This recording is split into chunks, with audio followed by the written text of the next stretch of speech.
आगे बढ़ेंगे। कर्नाटक चुनाव में कांग्रेस की प्रचंड जीत को लेकर आरटीडीसी चेयरमैन धर्मेंद्र राठौड़ ने कहा कि कांग्रेस जिस तरह रिकॉर्ड बहुमत के साथ आगे बढ़ रही है, उससे प्रधानमंत्री नरेंद्र मोदी और केंद्र सरकार को भी संदेश दिया है। अब वे धरातल पर आ जाए जुमलों की बातें ना करें।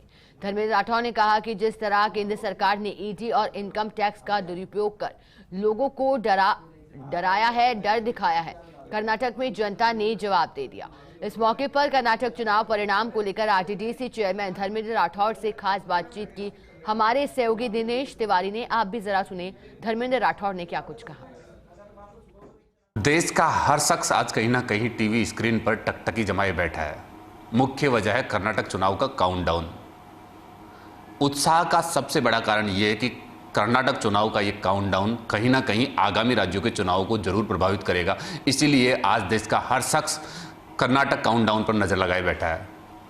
कांग्रेस में इस काउंटडाउन को लेकर खासा उत्साह नजर आ रहा है, क्योंकि कांग्रेस कहीं ना कहीं एक बड़े बहुमत के साथ बढ़त बढ़ती हुई नजर आ रही है। हमारे साथ वरिष्ठ कांग्रेसी और आरटीडीसी के चेयरमैन धर्मेंद्र राठौड़ है। हम बात करते हैं उनसे इस चुनावी बढ़त को लेकर। सर, क्या कहेंगे कांग्रेस बड़ी उपलब्धि के साथ?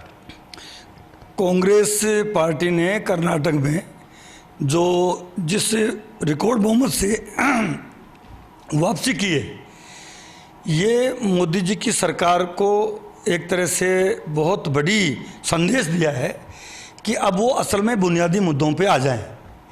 अब वे जुमलों में झांसों की बातें या एक तरह से मूल्यों की राजनीति करना वो शुरू करें। कर्नाटक में हमारे नेता राहुल गांधी जी ने, पार्टी के राष्ट्रीय अध्यक्ष मल्लिकार्जुन खड़गे साहब ने, प्रियंका गांधी जी ने, सोनिया गांधी जी ने, हमारे प्रदेश के लोकप्रिय मुख्यमंत्री आदरणीय अशोक गहलोत जी ने, वहाँ के प्रभारी महासचिव सुरजेवाला जी ने, संगठन महासचिव वेणुगोपाल जी ने पूरा एक बेहतरीन कैंपेन किया। और कैंपेन किया जिस ढंग से वहाँ के मुद्दे थे उनको एड्रेस किया।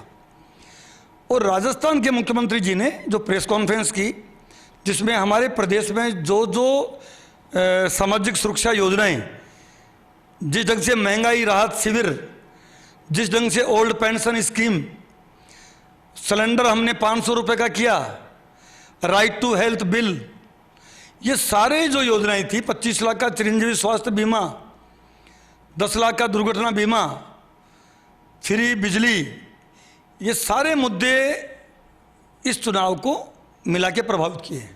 सर, मुद्दों की बात कर रहे हैं, कहीं ना कहीं अगर देखें कर्नाटक चुनाव को तो पिछले कई सालों से पूर्ण बहुमत के साथ वहाँ कोई सरकार नहीं रही। इस बार कांग्रेस कहीं ना कहीं बढ़त बढ़ती और पूर्ण बहुमत की ओर अग्रसर हो रही है। क्या मुख्य वजह मानते हैं? नहीं, कर्नाटक की जनता ने ये पूरी तरह से स्पष्ट बहुमत देके कि एक स्थिर सरकार दी है।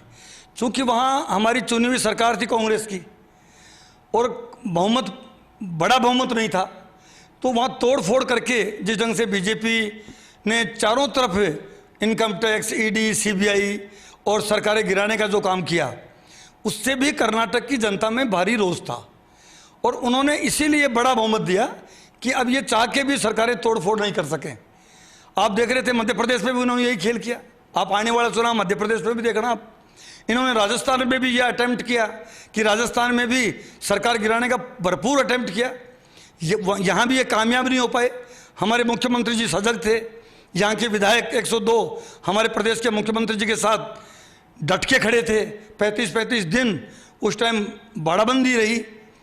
तो ये सारे जो बीजेपी के, मोदी सरकार के जो कॉन्स्पिरेसी थी, जो षड्यंत्र थे, या ये कह सकते हैं हम कि मतलब ऐसे ऐसे काम किए जिससे अब पूरे देश की जनता में रोष है।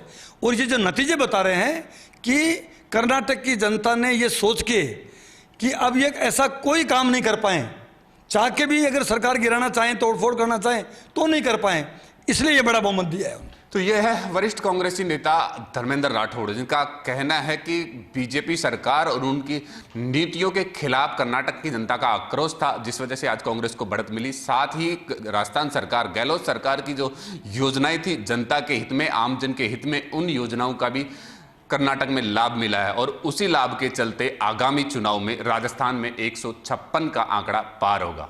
कैमरा पर्सन नरेंद्र शर्मा के साथ Dinesh Tiwari, first India news, Jaipur.